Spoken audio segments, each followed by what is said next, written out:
ఆ ఇంట్లో కోడలిని కూతురిలా చూసుకునే అత్తగారు, భార్యను కంటికి రెప్పలా కాపాడుకునే భర్త ఉన్నారు. కానీ ప్రతిరోజు ఆ ఇంట్లో నుండి వస్తున్న ఏడుపులు, దెబ్బల శబ్దాలతో చుట్టుపక్కల వారు భయపడిపోయేవారు. చివరికి ఒకరోజు పోలీసులను పిలిచారు. ఇంటి తలుపు తెరిచిన పోలీసులు, చుట్టుపక్కల వారు కోడలి అసలు రూపం చూసి వణికిపోయారు. అందరికీ నమస్కారం. తెలుగు వాయిస్ ఛానల్కి స్వాగతం. ఈనాటి మన కథ భగవంతుడి తీర్పు. గాయత్రి గారు తమ వంటగదిలో రాత్రి భోజనం తయారు చేస్తున్నారు. పక్కనే ఆమె మొబైల్లో సాయిబాబా భజనలు ప్లే అవుతున్నాయి. గాయత్రి గారు కూడా వాటితో పాటు గొంతు కలుపుతున్నారు. ప్రతిరోజు జరిగే విధంగానే ఈరోజు కూడా అన్ని పనులు సమయానికి జరుగుతున్నాయి. కానీ అప్పుడే ఆమెను గుండెకు కలిచివేసే భయంకరమైన కేక వినిపించింది. ఎవరో నేరుగా ఆమె చెవి దగ్గరికి వచ్చి పూర్తి శక్తితో అరిచినట్లు ఆమెకు అనిపించింది.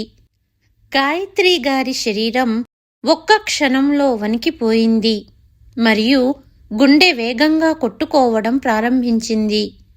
సరిగ్గా 2 రోజుల క్రితం కూడా ఆమె చెవుల్లో పడిన అదే బాధాకరమైన కేక అది. అప్పుడు ఆమె అది తన భ్రమ అని భావించి పట్టించుకోలేదు. కానీ ఈరోజు మళ్ళీ అదే భయంకరమైన శబ్దం. దాన్ని విని ఆమె పూర్తిగా వణికిపోయింది. ఆమె హఠాత్తుగా వెనక్కి తిరిగి వంటగది తలుపు వైపు చూసింది. ఎవ్వరూ లేరు. ఆమె చేతులు కాళ్ళు వణకడం మొదలుపెట్టాయి. ఎవరైనా ఉన్నారా? భయపడి వణుకుతున్న గొంతుతో ఆమె అడిగింది. ఆమె వేగంగా వంటగది నుండి బయటికి వచ్చింది. ఆమె వరండాలో ఇంటి ముందు ఉన్న ప్రాంగణంలో చుట్టూ చూసింది. ఆమె కంగారు పడి ఇంటి వెనుక భాగం వైపు కూడా వెళ్ళింది. కానీ ప్రతి చోట నిశ్శబ్దం ఆవరించింది. ఇప్పుడు ఆమె హృదయంలో ఒక తెలియని భయం కలుగుతోంది. ఎవరై ఉండవచ్చు? అసలు ఈ శబ్దం ఎక్కడి నుండి వస్తోంది? ఈ ప్రశ్నలు ఆమె మనసులో తిరుగుతున్నాయి. కానీ వాటికి సమాధానం లేదు. కొన్ని క్షణాలు ఆమె నిస్సహాయంగా అక్కడే నిలబడింది. తరువాత బరువైన అడుగులతో మళ్ళీ ఇంటి లోపలికి తిరిగి వచ్చింది. ఆ భయం నుండి బయటపడడానికి ప్రయత్నిస్తూ ఆమె సోఫాలో కూర్చునేసరికి ప్రధాన తలుపు తెరుచుకున్న శబ్దానికి ఆమె పూర్తిగా ఉలిక్కిపడింది. ఎదురుగా ఆమె కొడుకు సాహిల్ నిలబడి ఉన్నాడు. అతను ఇప్పుడే ఆఫీసు నుండి వస్తున్నాడు. అమ్మా, ఏదో కాలిన వాసన వస్తుంది అని వెంటనే వంటగది వైపు పరిగెత్తాడు. వంటగది దృశ్యాన్ని చూడగానే అతని ముఖం కోపంతో ఎర్రబడింది. గ్యాస్ స్టవ్ పూర్తిగా మండుతోంది మరియు దానిపై పెట్టిన బాణలిలో ఉల్లిపాయలు, టమోటాల మసాలా కాలిపోయి బొగ్గులా మారింది. అమ్మా, ఇదంతా ఏంటి? అతను అరిచాడు. నువ్వు గ్యాస్ ఆన్ చేసి బయటకు వెళ్ళావా? ఎంత పెద్ద ప్రమాదం జరిగి ఉండేదో నీకు తెలియడం లేదా?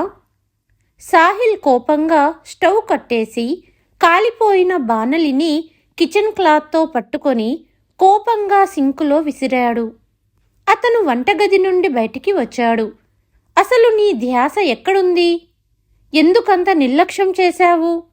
గాయత్రీదేవి కళ్ళు దించుకుంది. నెమ్మదిగా అలసిన స్వరంతో, తెలియదు సాహిల్. 2 రోజుల క్రితం నేను విన్న అదే శబ్దం ఈరోజు మళ్ళీ నాకు వినిపించింది. దాన్ని చూడడానికే నేను బయటకు వెళ్ళాను. సాహిల్ విసిగిపోయాడు. అమ్మా, దయచేసి ఏ శబ్దమూ లేదు.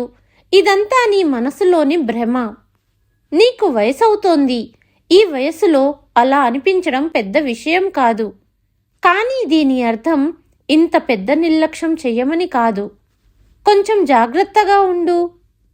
అవును, వయసు పెరిగింది కదా? గాయత్రీదేవి ఒక చిన్న చిరునవ్వుతో అంది. నీ తల్లికి ఇప్పుడు వయసవుతోందని నీకు తెలిసినప్పుడు నువ్వు నా కోసం ఒక కోడల్ని ఎందుకు తీసుకురావడం లేదు?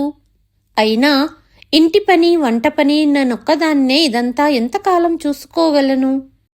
పెళ్లి పెళ్ళికి ఒప్పుకోమని నేను నీకు ఎన్నిసార్లు చెప్పాను. నిన్న సునీత ఆంటీ కూడా ఒక సంబంధం తెచ్చింది. అమ్మాయి చాలా మంచిదని, సంస్కారవంతమైనదని చెప్పింది. కుటుంబం కూడా చాలా మంచిదట. సాహిల్ విసురుగా అన్నాడు. ఓ అమ్మా, నువ్వు మళ్ళీ మొదలు పెట్టావా? నాకు ఇప్పుడు ఎలాంటి పెళ్ళి వగైరా వద్దు అని చెప్పాను కదా. ఆ సునీత ఆంటీతో గట్టిగా చెప్పు, నా కోసం సంబంధాలు తీసుకురావద్దని. దేవుడా, నేను నా కొడుకుని ఏం చెయ్యాలి? గాయత్రీదేవి గొనుక్కుని అలసిన నడకతో వంటగది వైపు తిరిగి వెళ్ళింది. సాహిల్ గదిలోకి వచ్చాడు. తన లోపల ఉన్న కోపంతో తలుపును గట్టిగా నెట్టి మూశాడు. ఒకవైపు బూట్లు విసిరిపారేసి వాచ్ తీసి ఆపై ఏదో భారం మోస్తున్నట్లుగా మంచం మీద పడుకున్నాడు. పైకప్పు వైపు చూస్తూ ఉండిపోయాడు. అతని కళ్ళు మూసుకుపోయాయి మరియు గతం చిత్రాలు, పుస్తకం పేజీలు తనంతట తానుగా తిరుగుతున్నట్లుగా సజీవంగా కదిలాయి. ఆ రోజు సాహిల్ పెళ్లి రోజు. సాహిల్ చాలా సంతోషంగా ఉన్నాడు. ఇల్లంతా లైట్లతో నిండి ఉంది. ఇల్లు బంధువులతో కలకలలాడుతోంది మరియు తల్లి గాయత్రీదేవి కాళ్ళు నేలపై ఆనడం లేదన్నట్లుగా ఉంది. బ్యాండు మేళం శబ్దానికి ఊరేగింపుగా వచ్చిన వారు ఉల్లాసంగా డ్యాన్స్ చేస్తున్నారు. సాహిల్ కూడా స్నేహని పొందడం అతని అదృష్టంగా భావించాడు. స్నేహ కేవలం అందగత్తె మాత్రమే కాదు, మంచి సంస్కారవంతమైన కుటుంబం నుండి వచ్చింది. చదువుకుంది. అన్నిటికంటే ముఖ్యంగా ఆమె సాహిల్కి బాగా నచ్చింది. పెళ్లి తర్వాత మొదటి కొన్ని వారాలు ఒక అందమైన కలలా గడిచాయి. స్నేహ మొదటిసారి వంటగదిలో అడుగు పెట్టినప్పుడు గాయత్రీదేవి ఆమె చెయ్యి పట్టుకొని ఆపి నుదురుకు ముద్దు పెట్టుకొని, నువ్వు ఈ ఇంటికి కోడలిగా కాదు, కూతురిగా వచ్చావు. ఇప్పుడే పని గురించి చింతించకు అని అంది. ఆమె తన కొత్త కోడలిని ఇంటి పనిలో చెయ్యి పెట్టనిచ్చేది కాదు. ఆమె తరచుగా ఇలాగే తన కోడలిని అపురూపంగా చూసుకునేది. స్నేహ ఎప్పుడైనా వంటగదిలోకి వచ్చినా, అమ్మా స్నేహ, మీ ఇద్దరి జీవితం ఇప్పుడే మొదలయ్యింది కదా. ఈ రోజులు తిరగడానికి, ఒకరినొకరు అర్థం చేసుకోవడానికి, వంటగదిలో కష్టపడడానికి కాదు. పనిదేముంది, జీవితాంతం ఉంటుంది. ఇలా చెప్పి ఆమె ఇంటి పనులలో ఎక్కువ భాగం తానే చూసుకునేది. సాహిల్ కూడా స్నేహ ప్రతి స్టైల్కి, ఆమె ప్రతి మాటకు మరియు ఆమె చిరునవ్వుకు ముగ్ధుడైపోయాడు. ఒక మనిషి ఇంత పర్ఫెక్ట్గా ఎలా ఉండగలదు అని అతడు నమ్మలేకపోయేవాడు. కానీ సాహిల్కి తాను నిజమనుకుంటున్న ప్రపంచం ఒక ఇసుక కోట మాత్రమే అని, అది ఒక్క క్షణంలో కూలిపోతుందని తెలియదు. ఒకరోజు మధ్యాహ్నం ఆఫీసులో పనిభారం పెద్దగా లేకపోవటంతో సాహిల్ తొందరగా ఇంటికి వచ్చాడు.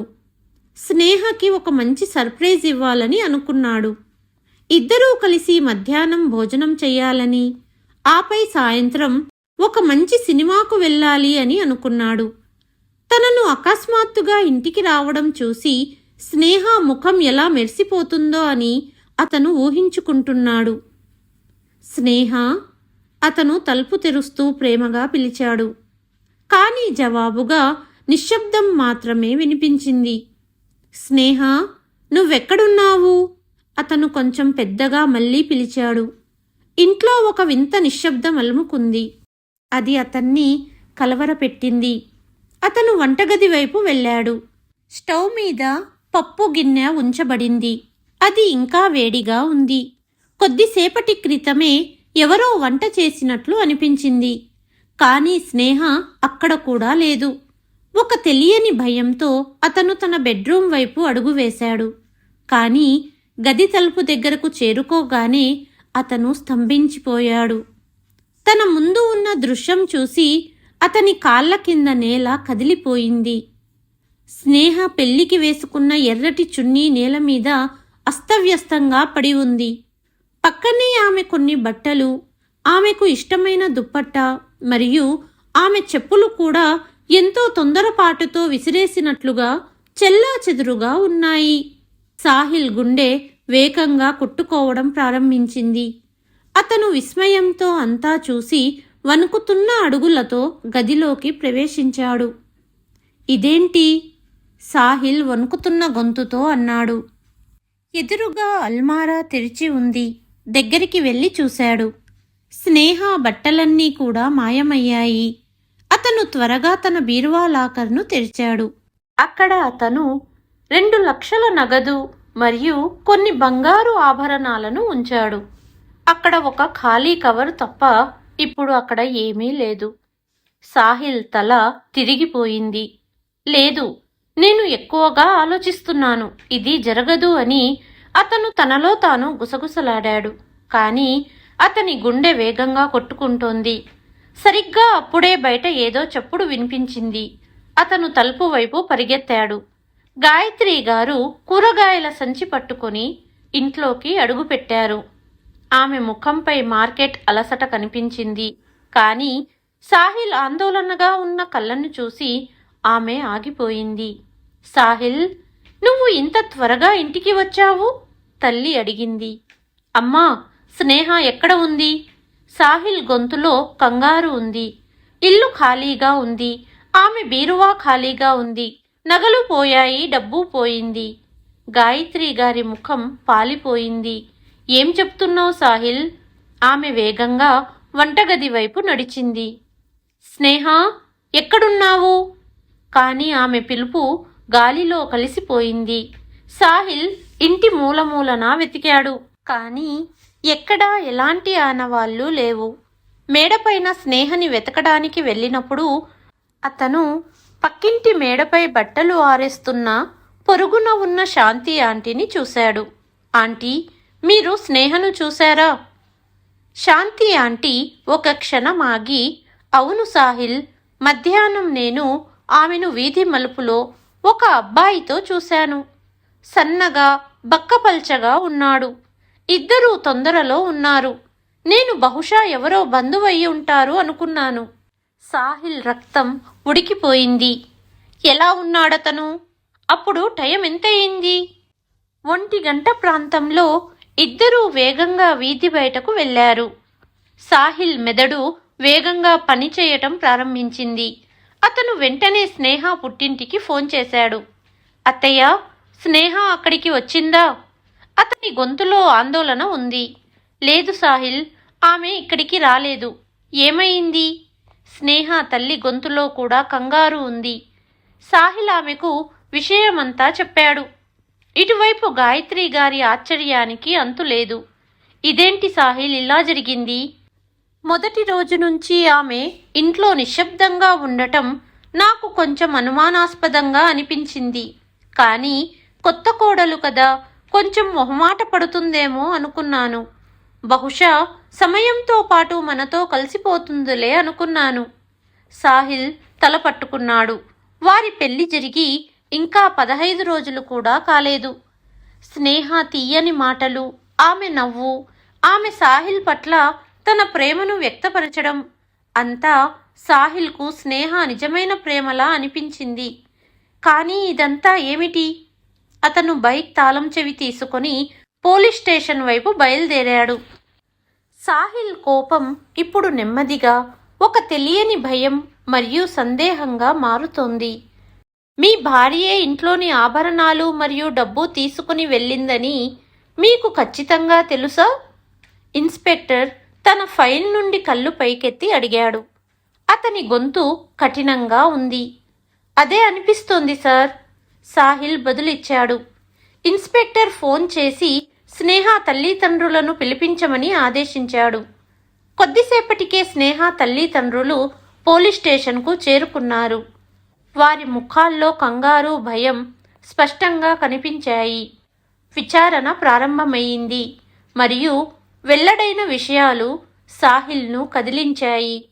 స్నేహ తల్లి వణుకుతున్న గొంతుతో, బాబు, మమ్మల్ని క్షమించండి. స్నేహ పెళ్లికి ముందు సత్యమనే అబ్బాయితో పారిపోయింది. మేము చాలా కష్టపడి ఆమెకు నచ్చచెప్పి ఇంటికి తీసుకువచ్చాము. పెళ్లి తర్వాత అంతా సర్దుకుంటుందని అనుకున్నాము. పెళ్ళయ్యాక ఆమె సరైన దారిలో ఉంటుందని మేము నమ్మాము.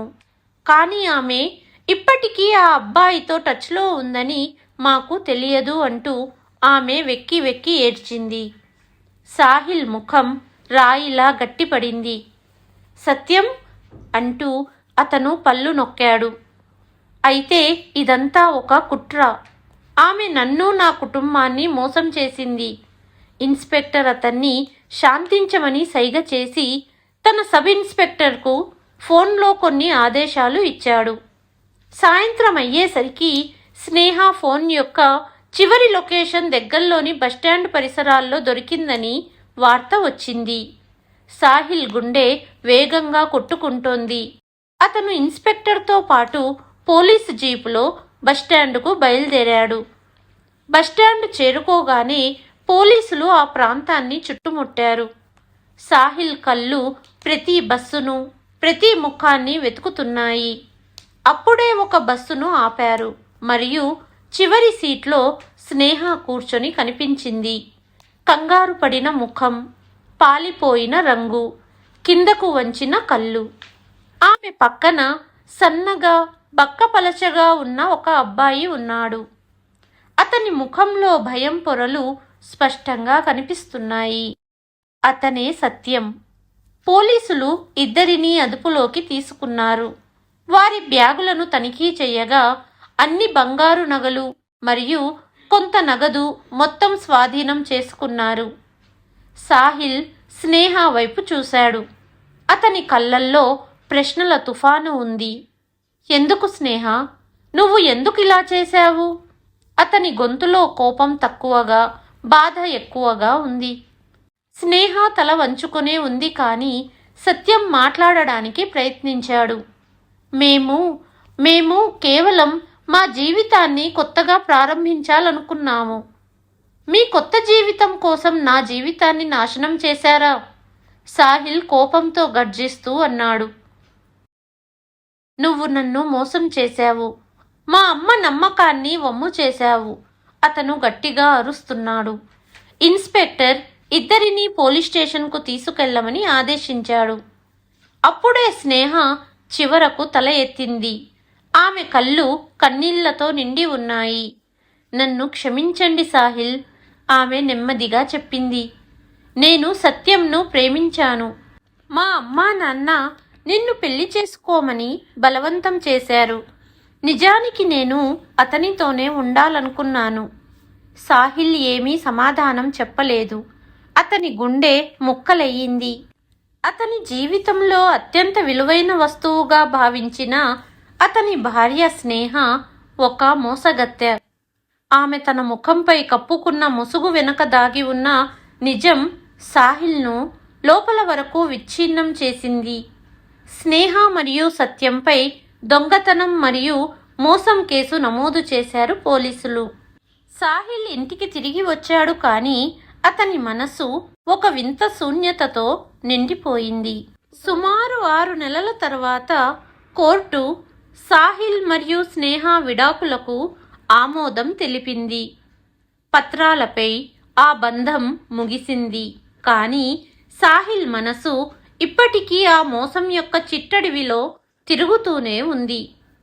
తన విడాకులు తీసుకున్న భార్య స్నేహ వస్తువులను తిరిగి ఇవ్వడానికి ఆమె తల్లిదండ్రుల ఇంటికి వెళ్ళినప్పుడు అతని కళ్ళు కన్నీళ్లతో తడిసిపోయాయి. స్నేహ ఇంటికి చేరుకోగానే స్నేహ తల్లిదండ్రులు ఎదురుగా నిలబడి ఉన్నారు. వారి కళ్ళల్లో సిగ్గు మరియు పశ్చాత్తాపం కనిపించాయి. సాహిల్ గేటు దగ్గరే సామాను పెట్టాడు. కానీ ఏదైనా చెప్పడానికి ముందే స్నేహ తల్లి మరియు తండ్రి అతని పాదాలపై పడి ఏడ్చారు. బాబు, మమ్మల్ని క్షమించు. ఇదంతా మా వల్లే జరిగింది. మేము స్నేహతో బలవంతం చేసి ఉండకపోతే ఈరోజు ఈ పరిస్థితి వచ్చి ఉండేది కాదు. మేము మీ నమ్మకాన్ని నాశనం చేశాము. స్నేహ అలా చేస్తుందని మేము ఊహించలేదు. మేము మమ్మల్ని ఎప్పటికీ క్షమించుకోలేము. సాహిల్కు పెద్దవారు తన కాళ్లపై పడి ఉండటం చూసి అతని మనస్సు బాధతో నిండిపోయింది. అతను మెల్లగా వారిని లేపి వినయంగా నమస్కారం చేసి చేతులు జోడించి మౌనంగా తన ఇంటి వైపుకు వెళ్ళిపోయాడు. ఆ రోజు నుండి పెళ్లి పేరు వినగానే సాహిల్ రక్తం మరిగేది. జీవితానికి అది ఆధారమని అతను నమ్మిన ఆ పవిత్ర బంధం ఇప్పుడు అతనికి ఒక చేదు జ్ఞాపకంగా మారిపోయింది. ఇక ఎప్పటికీ లేదు, నేను ఎప్పటికీ పెళ్లి చేసుకోను అని మంచం మీద పడుకొని మనసులో అనుకున్నాడు.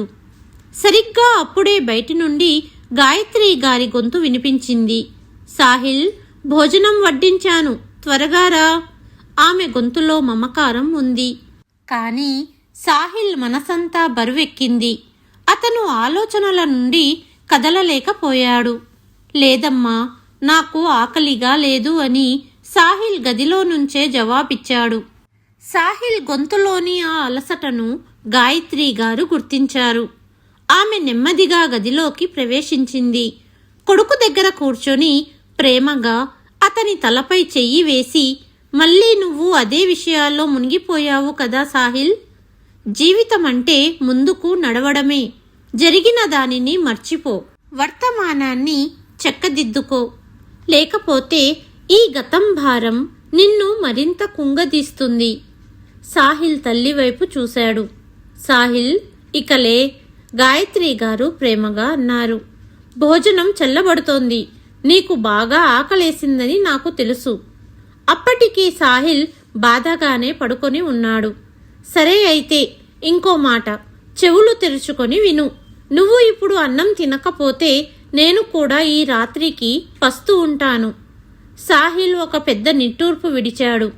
తల్లి ఈ మొండిపట్టు ముందు తన మాట చెల్లదని అతనికి తెలుసు. అతను అయిష్టంగా లేచి డైనింగ్ టేబుల్ దగ్గర కూర్చున్నాడు. గాయత్రి గారు ఎంతో వాత్సల్యంతో అతని పళ్ళెంలో వేడివేడి అన్నం, పప్పు మరియు కూర వడ్డించారు. సాహిల్ మొదటి ముద్ద నోట్లో పెట్టుకోగానే అకస్మాత్తుగా గాలిని చీల్చుతూ అదే శబ్దం మళ్ళీ ప్రతిధ్వనించింది. అదే ఆత్మను వణికించే బాధలో మునిగిపోయిన అరుపు. ఇది గత కొన్ని రోజులుగా గాయత్రి గారి రాత్రి నిద్రను హరించి వేస్తోంది. గాయత్రి గారి చేతి నుండి గరిటె జారిపోయింది. ఆమె భయంతో వణికిపోయింది. ఆమె వెంటనే సాహిల్ వైపు చూసింది. ఆమె కళ్ళల్లో ఒక విచిత్రమైన నిర్ధారణ భావం ఉంది.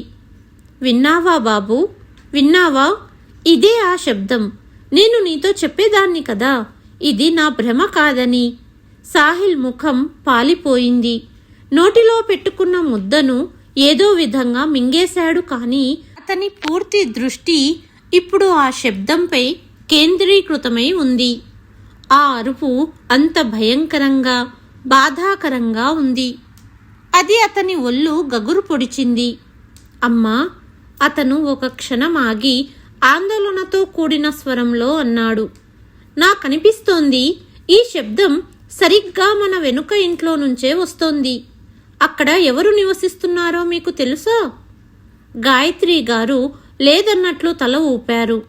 లేదు బాబు, మనం ఈ కొత్త ఇంట్లోకి వచ్చి ఇంకా 1 నెల కూడా పూర్తి కాలేదు కదా. నేను ఎప్పుడూ ఆ ఇంట్లోంచి ఎవరూ వస్తూ పోతూ ఉండడం కూడా చూడలేదు. అప్పుడు సాహిల్ ఇలా అన్నాడు. నువ్వు చెప్పింది నిజమే అమ్మా, ఎవరో ఏదో పెద్ద ఆపదలో ఉన్నారు. గాయత్రి గారు అంగీకరిస్తూ తల ఊపుతూ అన్నారు. అవును, కానీ రాత్రయింది. ఏం జరిగిందో తెలుసుకోవడానికి మనం ఒకసారి వెళ్ళి చూసొద్దాము. ఇది వినగానే సాహిల్ ఒక్కసారిగా అప్రమత్తమయ్యాడు. అతను నెమ్మదిగా కానీ దృఢమైన స్వరంలో అన్నాడు. అమ్మా, మనం ఎక్కడికి వెళ్ళనవసరం లేదు. వాళ్ళ ఇంట్లో ఏదైనా సమస్య ఉంటే అది వాళ్ళ సొంత సమస్య. మనము అనవసరంగా ఇతరుల విషయాలలో ఎందుకు తలదూర్చాలి?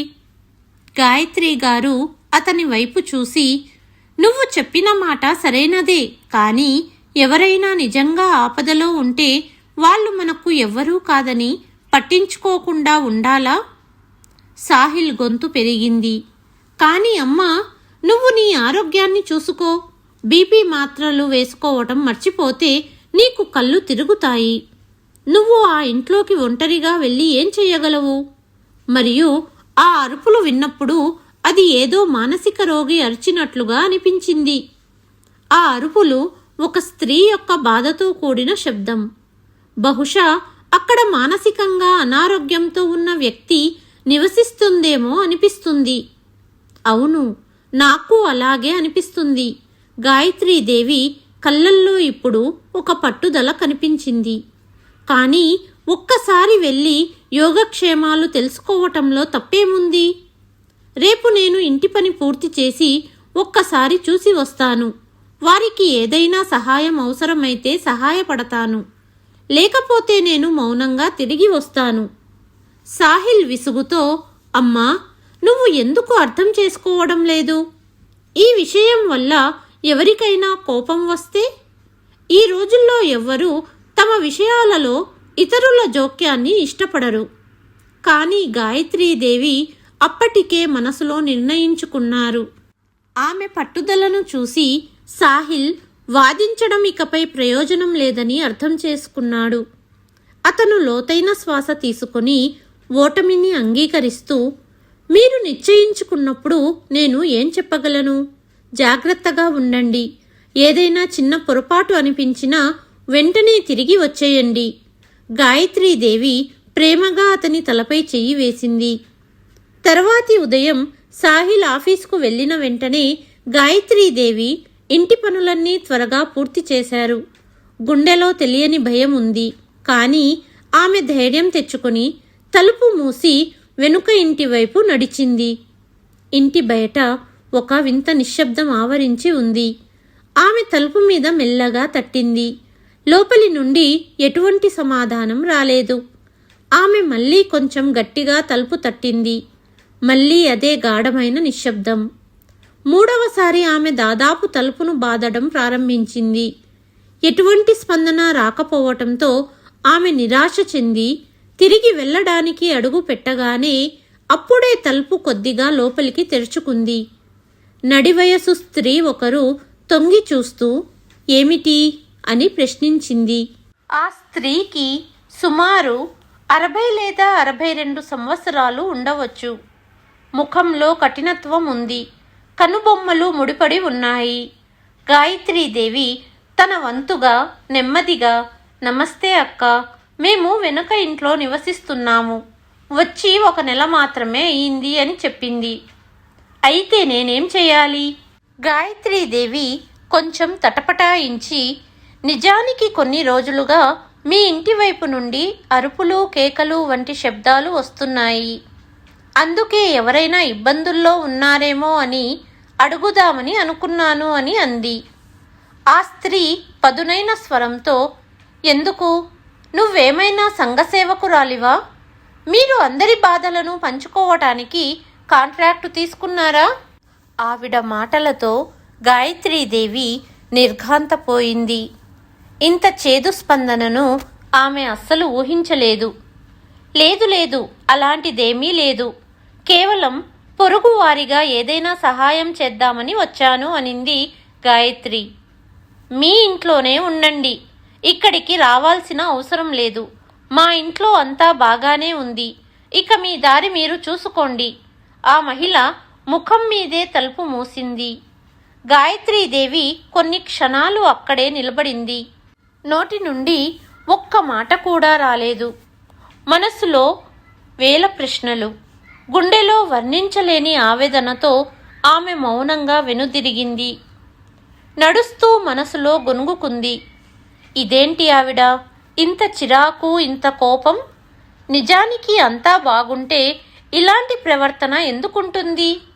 ఆమె కళ్ళు ఇప్పటికీ వెనుక మూసిన తలుపు వైపుకే లాగుతున్నాయి.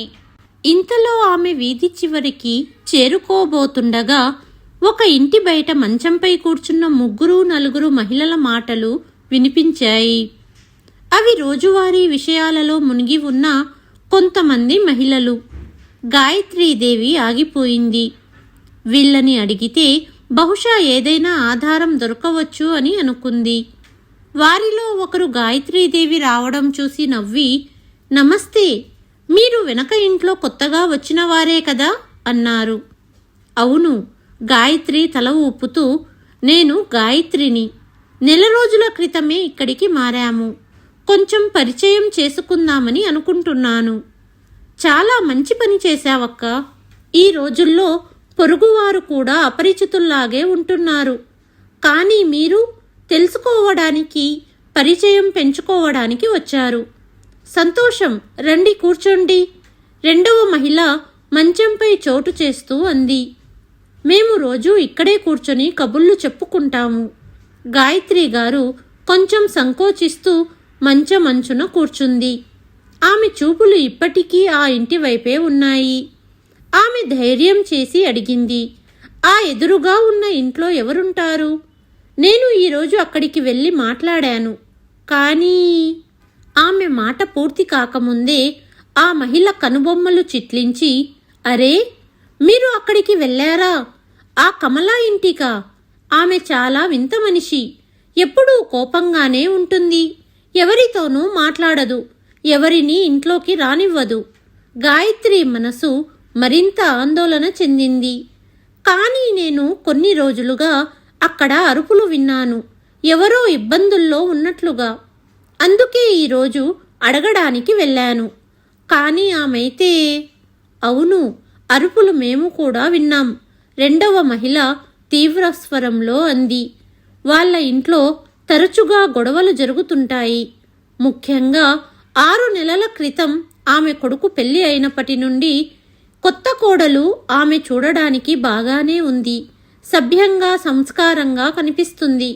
కానీ ఎందుకో తరచుగా కోడలి అరుపులు, కేకలు వినిపిస్తాయి. గాయత్రీదేవి గుండె వేగంగా కొట్టుకుంది. అయితే ఆ అరుపులు ఆ కోడలివా? ఆమె స్వరంలో ఆందోళన ఉంది. అలాగే అనిపిస్తుంది, మొదటి మహిళ చెప్పింది. కమల ఎవ్వరినీ ఇంటి లోపలికి కనీసం తొంగి చూడనివ్వదు. ఎవరో కోడలిని కొడుతున్నట్లు, హింసిస్తున్నట్లు అనిపిస్తుంది. చాలాసార్లు మేము చాలా గట్టిగా ఏడుపులు, అరుపులు విన్నాము అనింది మంచంపై చోటిచ్చిన ఆవిడ. గాయత్రి శ్వాస వేగవంతమయ్యింది. మరి ఆ అమ్మాయి అంత ఇబ్బందుల్లో ఉంటే ఎవ్వరూ ఆమెకు సహాయం చేయటానికి వెళ్ళలేదా? అరే, సహాయమా? రెండవ మహిళ మెల్లగా అంది. కొన్ని రోజుల క్రితం నేనే అడిగాను, కమలా, ఇంట్లో అంతా బాగానే ఉందా లేదా అని. అప్పుడు కమలా సమాధానంగా, కోడలికి మానసిక ఆరోగ్యం సరిగ్గా లేదు అని చెప్పింది. ఆమెకు పిచ్చి ఉంది, అందుకే అరుస్తుంది, కేకలు వేస్తుంది. వైద్యం చేయించుకోమని చెబితే నన్నే తిట్టింది. ఏదో తెలిసిన దానివని చెబుతున్నాను. ఇంకోసారి మా ఇంట్లో విషయాల్లో వేలు పెట్టకు అంది కమల. పక్కింటి రమణ అయితే కమల తిట్టింది కూడా. అందుకే ఇప్పుడు ఎవరూ అక్కడికి వెళ్ళడం లేదు. ఇక వాళ్ళ కొడుకు, ఆ అబ్బాయి గురించి ఏమీ చెప్పలేము. బయటికి మంచివాడిలా కనిపిస్తాడు, కానీ లోపల ఏముందో ఎవరికి తెలుసు? తల్లిని అయితే ఏదో ఖైదీలా దాచిపెడతారు. కొంతసేపు మాట్లాడిన తర్వాత గాయత్రీదేవి కలత చెందిన మనస్సుతో తన ఇంటికి తిరిగి వచ్చింది. మరుసటి రోజు ఉదయం సమయం గాయత్రీదేవి వాకిలిలో ఊడ్చి కడుగుతూ ఉంది. అప్పుడే ఆమె దృష్టి వెనుక వైపు ఇంటి పైకప్పు మీద పడింది. ఒక చిన్న కదలిక కనిపించింది. ఆమె కొంచెం శ్రద్ధగా చూసింది. అది కమలా కోడలు. గాయత్రీదేవి త్వరగా తన పైకప్పు మీదకి ఎక్కింది. ఆ అమ్మాయి పైకప్పు మీద అప్పడాల వంటి ఏదో ఒక వస్తువును ఆరబెడుతోంది. ఆమె పని చేయడం చూస్తే ఆమెకు మానసిక సమతుల్యత దెబ్బతిన్నట్లు ఎక్కడా అనిపించలేదు. పైకప్పు అంచు దగ్గరికి వెళ్ళి ఆమె పిలిచింది. ఏ అమ్మాయి, నా మాట విను అంది. కానీ ఎదురుగా ఎలాంటి సమాధానం రాలేదు. కమలా కోడలు ఆమె వైపు చూడను కూడా చూడలేదు. గాయత్రీదేవి మళ్ళీ గట్టిగా పిలిచింది. నేను నీతోనే మాట్లాడుతున్నాను, ఒక్క విషయం అడగాలి, విను అంది గాయత్రి. కమలా కోడలు వెనక్కి తిరిగి ఒక్కసారి చూసింది. తరువాత ఆమె ఏమీ మాట్లాడకుండా త్వరగా మెట్ల వైపు వెళ్ళి మాయమైపోయింది. గాయత్రీదేవి అక్కడే నిలబడిపోయింది. ఆమె సహాయం చెయ్యాలనుకుంది, కానీ ఎవ్వరూ మాట్లాడడానికి సిద్ధంగా లేకపోతే ఏం చెయ్యాలి? మనసులో బాధను దిగమింగుకొని ఆమె కిందకి దిగి తన మిగిలిన పనులలో మునిగిపోయింది. 1 వారం గడిచిపోయింది. ఒకరోజు ఉదయం ఆమె బట్టలు ఉతికి వాటిని పైకప్పు మీద ఆరబెట్టడానికి వెళ్ళింది. అంచువైపు వెళ్తుండగా మళ్ళీ ఆమె దృష్టి వెనుక ఇంటి మీద పడింది. కమల కోడలు కింద వాకిలిలో కూర్చుని ఉంది. ఎదురుగా బట్టల పెద్ద కుప్ప. ఆమె మౌనంగా ఉతుకుతోంది. ముఖం ముసుగుతో కప్పబడి ఉంది.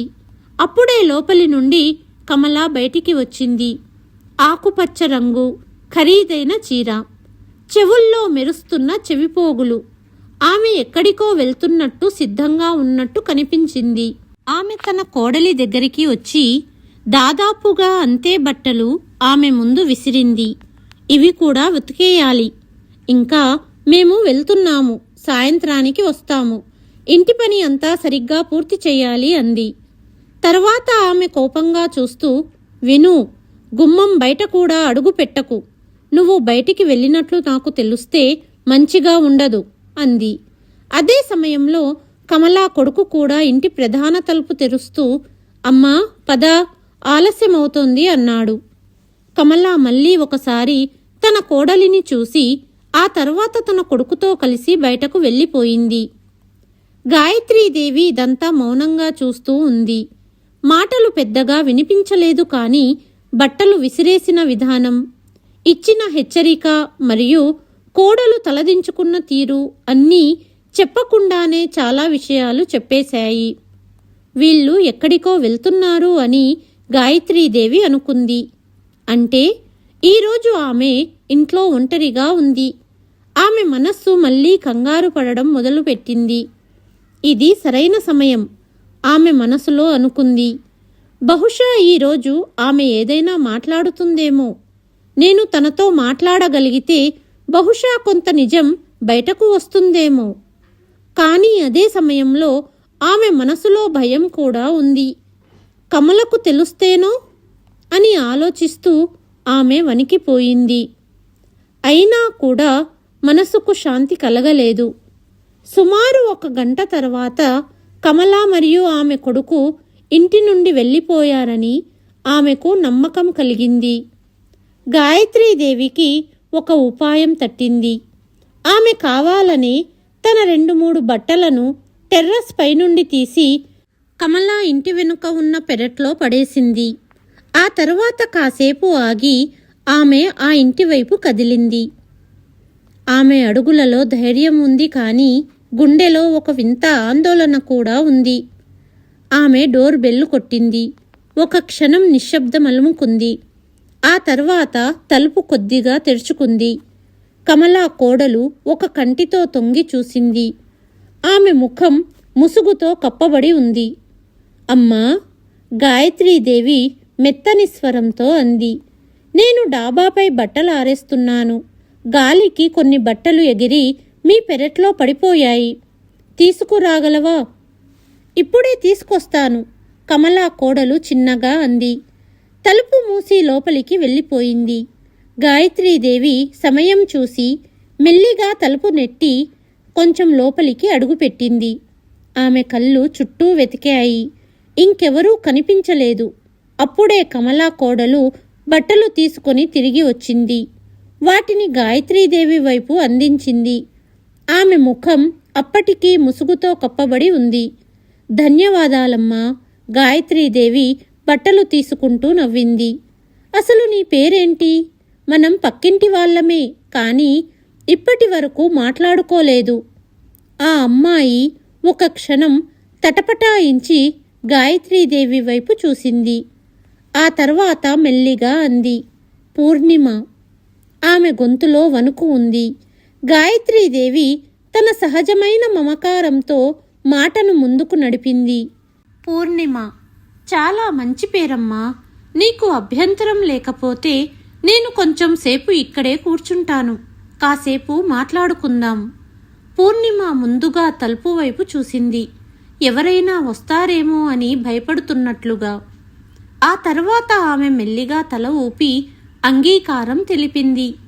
గాయత్రీదేవి ఒక కుర్చీలో కూర్చుని నెమ్మదిగా మాటలు మొదలుపెట్టింది. మేము ఇక్కడికి వచ్చి నెల రోజులే అవుతుందమ్మా. నా కొడుకు సాహిల్, అతనికి ఇక్కడికి ట్రాన్స్ఫర్ అయ్యింది. అందుకే ఈ కాలనీకి మారాము. నువ్వు ఇక్కడ ముందు నుంచే ఉన్నావు కదా, ఈ కాలనీ ఎలా ఉందో చెప్పు అని అడిగింది. పూర్ణిమ మౌనంగా ఉంది. కానీ గాయత్రీదేవి నెమ్మదిగా మాటల పరంపరను పెంచింది. గాయత్రీదేవి తన గురించి చెప్పింది. ఆ తరువాత నెమ్మదిగా అసలు విషయంపైకి వచ్చింది. అంటే కొన్నాళ్లుగా ఈ ఇంట్లోంచి అరుపులు కేకలు వినిపిస్తున్నాయి. నేను భయపడ్డాను. ఎవరికైనా ఏదైనా సమస్య వచ్చిందేమోనని అనుకున్నాను. అందుకే ఈరోజు వచ్చాను. పూర్ణిమ కళ్ళు కిందకి వాలాయి. ఆమె చాలాసేపు మౌనంగా ఉంది. ఏదో చెప్పడానికి ధైర్యం తెచ్చుకుంటున్నట్లుగా ఉంది. గాయత్రీదేవి ఆమె చెయ్యి పట్టుకుని భుజంపై మెల్లగా తడుముతూ, భయపడకమ్మా, నువ్వు నన్ను నమ్మవచ్చు. ఏదైనా సమస్య ఉంటే చెప్పు. నా చేతనైనంత వరకు నేను నీకు సహాయం చేస్తాను అంది. ముందు ముఖానికి కప్పుకున్న చీరను తీయమ్మా. అసలేం జరిగిందో చెప్పు. ఇది వినగానే పూర్ణిమ కళ్ళు చెమర్చాయి.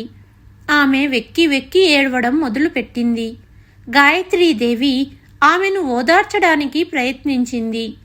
పూర్ణిమ నెమ్మదిగా తన బాధాకరమైన కథను చెప్పడం ప్రారంభించింది. మా పుట్టింట్లో మా అమ్మ, నా చిన్న చెల్లెలు మాత్రమే ఉన్నారు అని వణుకుతున్న స్వరంతో చెప్పింది.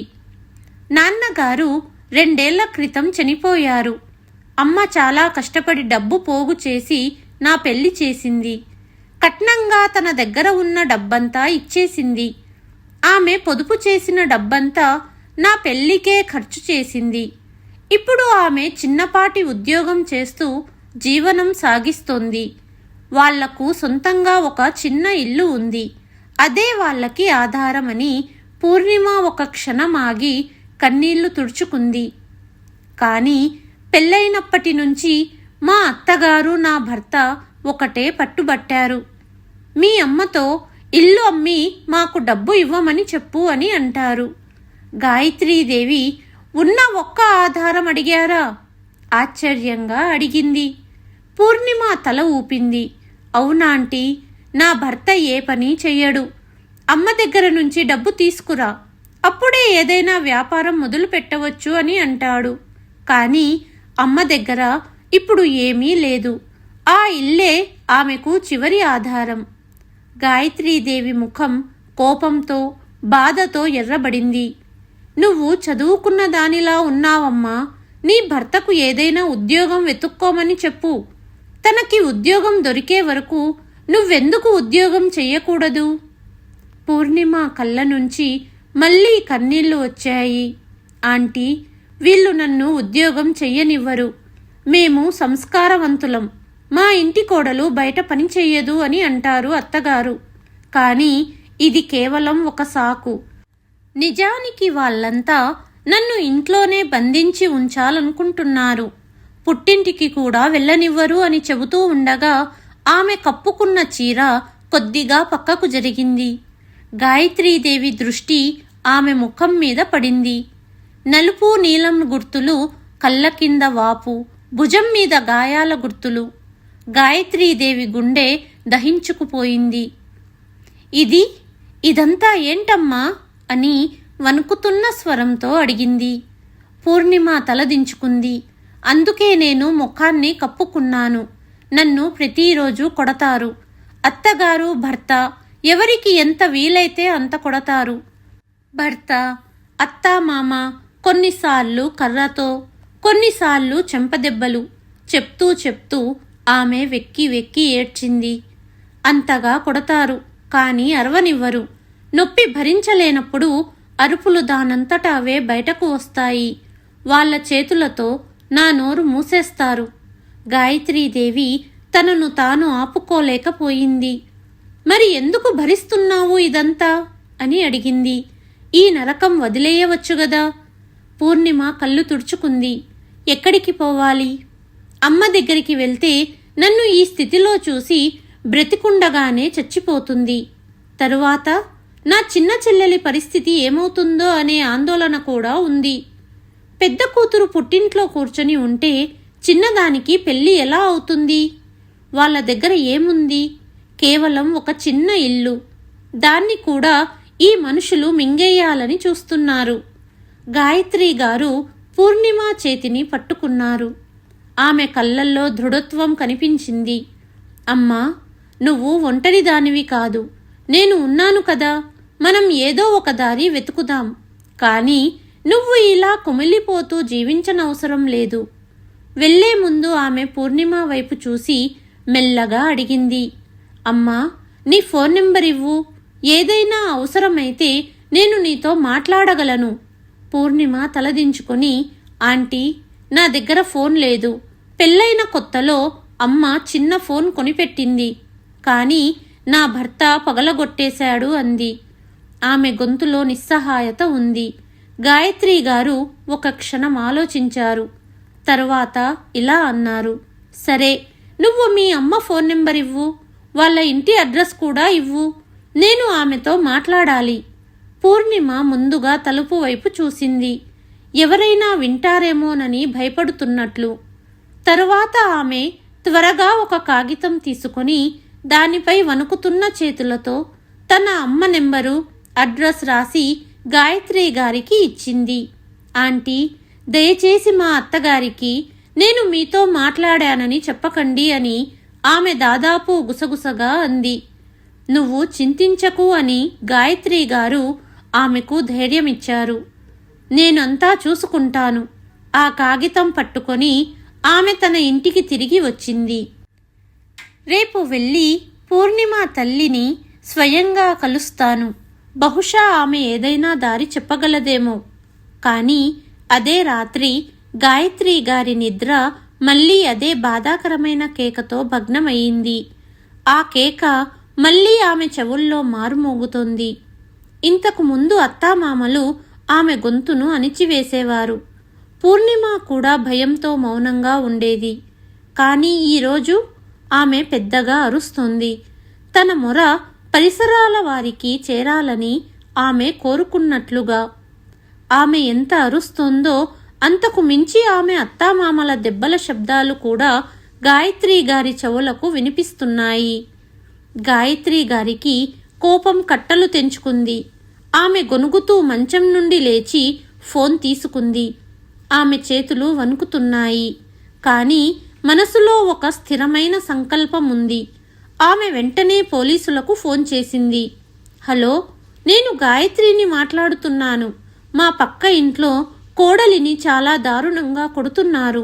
దయచేసి త్వరగా రండి అంటూ ఆమె వెనక ఇంటి అడ్రస్ కూడా చెప్పింది. ఫోన్ పెట్టగానే ఆమె పూర్ణిమ తల్లి నెంబర్ డయల్ చేసింది. అర్ధరాత్రి సమయం. కానీ పూర్ణిమ తల్లి వెంటనే ఫోన్ తీసింది.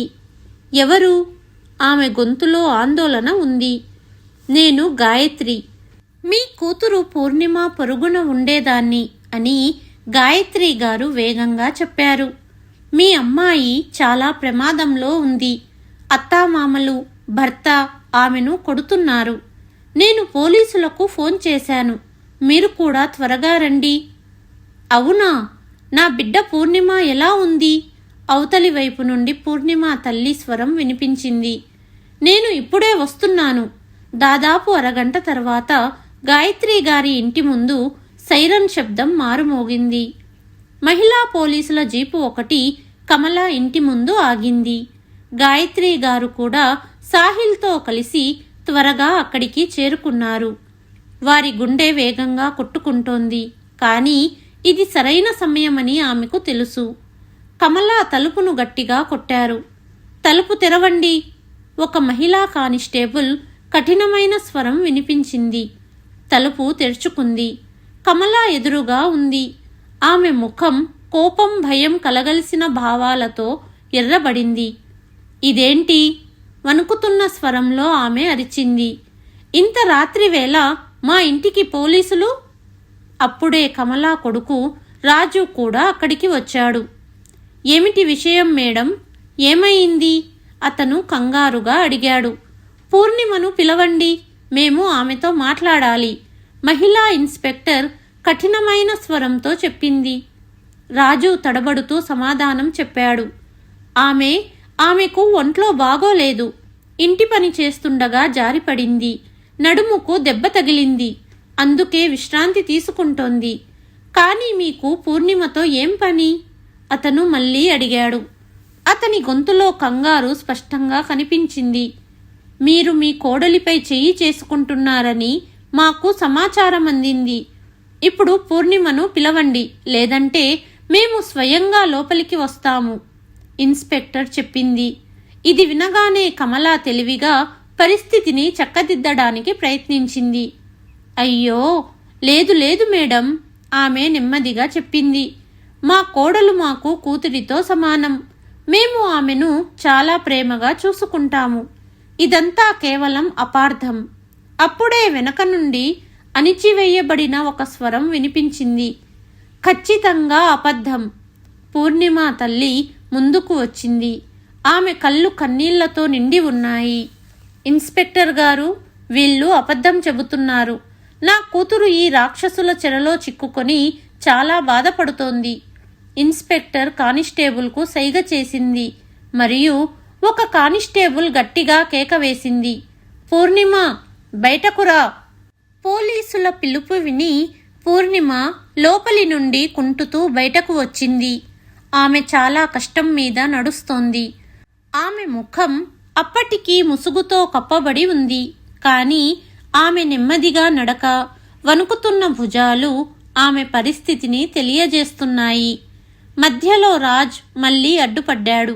మేడం, ఆమెకు దెబ్బ తగిలిందని నేను చెప్పాను కదా. ఆమె నడవలేదు. పూర్ణిమ, నువ్వు లోపలికి వెళ్ళు. ఎవ్వరూ ఎక్కడికి వెళ్లరు, ఇన్స్పెక్టర్ అతని మాటను కట్ చేస్తూ కఠినంగా అంది. ఆమె పూర్ణిమ వైపు నడిచి మెల్లగా ఆమె తలమీది నుండి ముసుగును తొలగించడం ప్రారంభించింది. వెంటనే కమల అరిచింది. లేదు మేడం, మా ఇంటి కోడళ్ళు ముసుగు తీయరు. ఊరుకోండి, ఇన్స్పెక్టర్ ఆమెను మందలిస్తూ అంది. మీరు నోరు మూసుకోండి. తర్వాత ఆమె పూర్ణిమ ముసుగును తొలగించింది. పూర్ణిమ పరిస్థితి చూసి ఇన్స్పెక్టర్ గుండె కూడా కదిలిపోయింది. ఆమె ముఖం దెబ్బలు తిని నీలం నలుపు రంగులోకి మారిపోయింది. ఆమె కళ్ళు ఉబ్బిపోయాయి. పూర్ణిమ తల్లి ఆమెను చూడగానే వెక్కి వెక్కి ఏడ్చింది. ఆమె తన కూతురిని అసలు గుర్తుపట్టలేకపోయింది. గాయత్రీదేవి కళ్ళల్లో కూడా నీళ్లు నిండాయి. సాహిల్ తన తల్లి భుజాన్ని పట్టుకున్నాడు. అతని కళ్ళల్లో కోపం మరియు దుఃఖం ఒకేసారి ఉప్పొంగాయి. కొంతమంది కాలనీవాసులు ఇప్పుడు తలుపు దగ్గర గుమిగూడారు. అప్పుడు కమల అంది, లేదు, మేమేమీ చెయ్యలేదు. ఈ గాయాలు ఆమె కింద పడడం వల్ల వచ్చాయి. ఇన్స్పెక్టర్ పూర్ణిమ అత్తామామల వైపు మరియు ఆమె భర్త వైపు చూసింది. వీళ్ళందరినీ అదుపులోకి తీసుకోండి. ఒకరోజు రిమాండ్లోనే వీళ్ళంతా కక్కేస్తారు. మరియు పూర్ణిమ, నువ్వు కూడా మాతో రా. పోలీసులు పూర్ణిమ అత్తామామలను జీపులో కూర్చోబెట్టారు. పూర్ణిమ, ఆమె తల్లి కూడా వారితో పాటు ఉన్నారు. పోలీస్ స్టేషన్లో విచారణ జరిగింది. పూర్ణిమ ధైర్యం చేసి తన కష్టం గురించి అంతా వివరించింది. కోర్టులో కేసు దాఖలు చేయబడింది. గాయత్రి గారు మరియు సాహిల్ పూర్ణిమకు మరియు ఆమె తల్లికి ప్రతి అడుగులోనూ అండగా నిలిచారు. 6 నెలల తర్వాత కోర్టు తీర్పు వచ్చింది. పూర్ణిమ అత్తామామలకు 5 ఏళ్ల జైలు శిక్ష విధించారు. కట్నం రూపంలో తీసుకున్న సామాను మరియు డబ్బులన్నింటినీ పూర్ణిమకు తిరిగి ఇవ్వాలని ఆదేశించారు. అలాగే 15 లక్షల రూపాయల జరిమానా కూడా విధించారు. ఆ రోజు తర్వాత పూర్ణిమ తన తల్లితో కలిసి తిరిగి పుట్టింటికి వెళ్ళిపోయింది. ఆమె తన కాళ్లపై తాను నిలబడాలని నిర్ణయించుకొని ఉద్యోగం ప్రారంభించింది. జీవితం మెల్లమెల్లగా సాధారణ స్థితికి వస్తోంది. కొన్ని వారాలు గడిచిన తర్వాత గాయత్రి గారి మనస్సులో పూర్ణిమను కలవాలనే కోరిక కలిగింది. సాహిల్, నేను ఇవాళ పూర్ణిమను కలిసి వస్తాను అని సాహిల్తో చెప్పింది గాయత్రి. సరే అమ్మా, పూర్ణిమను అడిగానని చెప్పు అన్నాడు సాహిల్. గాయత్రి పూర్ణిమ ఇంటికి చేరుకున్నప్పుడు పూర్ణిమ అంతకు ముందు కంటే మెరుగ్గా ఆత్మవిశ్వాసంతో ఉండటం చూసి ఆమె హృదయానికి చాలా శాంతి లభించింది. ఆమె కళ్ళల్లో ఇప్పుడు ఆ పాత భయం లేదు, కానీ భవిష్యత్తు కోసం ఒక కొత్త ఆశ మెరుపు ఉంది. అయితే పూర్ణిమ తల్లి కళ్ళల్లో మాత్రం ఇంకా ఆందోళన ఉంది. ఆమె ఒక లోతైన శ్వాస తీసుకొని అడిగింది, గాయత్రి గారు, ఒక కూతురి సంసారం ఇప్పటికే నాశనమయ్యింది. ఇప్పుడు పెద్దదానికి విడాకులయ్యాయి. పూర్ణిమ ముందు జీవితం ఎలా గడుస్తుంది? నేను ఎప్పుడు పూర్ణిమ గురించి ఆలోచించినా నా మనస్సు కలత చెందుతుంది. గాయత్రి గారు ఆమె చేతిపై తన చేతిని పెట్టి ఒక అర్థవంతమైన చిరునవ్వుతో ఇలా అన్నారు, ఒక తల్లి ఎప్పుడూ తన పిల్లల కోసం మంచిదే ఆలోచిస్తుంది, కానీ వారి అదృష్టంలో ఏమి రాసి ఉంది అది ఎవరికి తెలుసు? చూడండి, నా సాహిల్ మొదటి పెళ్లిలో కూడా ఎంత పెద్ద మోసం జరిగిందో. ఇది చెబుతూ ఆమె సాహిల్ మరియు స్నేహ యొక్క బాధాకరమైన కథను వారికి వినిపించింది. తన జీవితంలోని ఆ క్షణాలను మళ్ళీ గుర్తు చేసుకుంటూ ఆమె కళ్ళు కూడా నిండిపోయాయి. పూర్ణిమ ముందుకు వచ్చి ప్రేమగా ఆమె భుజాన్ని నిమిరింది.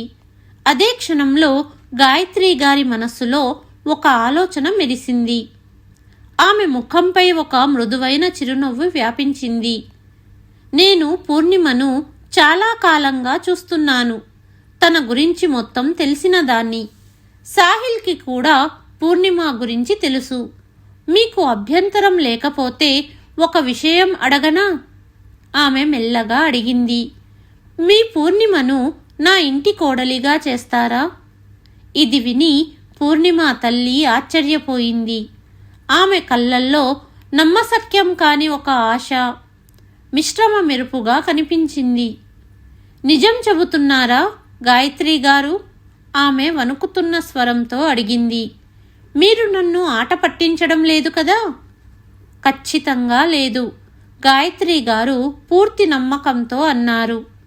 మీ అమ్మాయి వజ్రం లాంటిది. పూర్ణిమ ఈ బంధానికి అంగీకరిస్తే నేను సాహిల్తో మాట్లాడతాను. ఇప్పటి వరకు మౌనంగా నిలబడి అంతా వింటున్న పూర్ణిమ ముఖం సిగ్గుతో ఎర్రబడింది. అత్తింటి వారిపై కేసు సందర్భంగా ఆమె సాహిల్ని చాలాసార్లు కలుసుకుంది. సాహిల్ యొక్క ప్రశాంత స్వభావం, తన తల్లి పట్ల అతని గౌరవం మరియు ఏ విధమైన స్వార్థం లేకుండా ఇతరులకు సహాయం చేయాలనే అతని పట్టుదల పూర్ణిమ హృదయాన్ని తాకాయి. అదే సాయంత్రం గాయత్రి గారు ఇంటికి తిరిగి వచ్చినప్పుడు ఆమె సాహిల్ ముందు పూర్ణిమతో అతని వివాహం గురించి ప్రస్తావించారు. వివాహం పేరు వినగానే చికాకు పడే సాహిల్ ఈసారి మౌనంగా ఉన్నాడు. కొంతసేపు ఆలోచించిన తర్వాత అతని పెదవులపై ఒక చిరునవ్వు తేలింది. అతని మనసులో తెలియని ఒక మూలలో అతను కూడా పూర్ణిమ యొక్క సరళత మరియు ధైర్యాన్ని ఇష్టపడడం మొదలుపెట్టాడు. ఇది చూసి గాయత్రి గారి ఆనందానికి అవధులు లేవు. కొద్ది రోజుల్లోనే సాహిల్ మరియు పూర్ణిమ వివాహం సరళమైన పద్ధతిలో పూర్తయింది. పూర్ణిమ గాయత్రి గారి ఇంటికి కోడలిగా వచ్చింది. ఆ రోజు నుండి చెల్లాచెదురుగా ఉన్న రెండు జీవితాలు భగవంతుడి తీర్పు వలన ఒక్కటయ్యాయి మరియు వాళ్ళిద్దరి మధ్య ఒక పరిపూర్ణ సంబంధం ఏర్పడింది. సాహిల్ మరియు పూర్ణిమ ఇద్దరూ ఒకరికొకరు జీవించడానికి ఒక కారణమయ్యారు మరియు ఈరోజు గాయత్రి గారు వారిద్దరినీ సంతోషంగా చూసి ముగ్ధులై మురిసిపోతున్నారు. ఈ కథలో గాయత్రి గారి ధైర్యం మీకు నచ్చిందా? అభిప్రాయాన్ని తెలుపుతూ కామెంట్ చేయండి. కథను నచ్చితే లైక్ చేయండి, షేర్ చేయండి మరియు ఛానల్ను సబ్స్క్రైబ్ చేయండి. కథను చివరి వరకు విన్నందుకు ధన్యవాదాలు.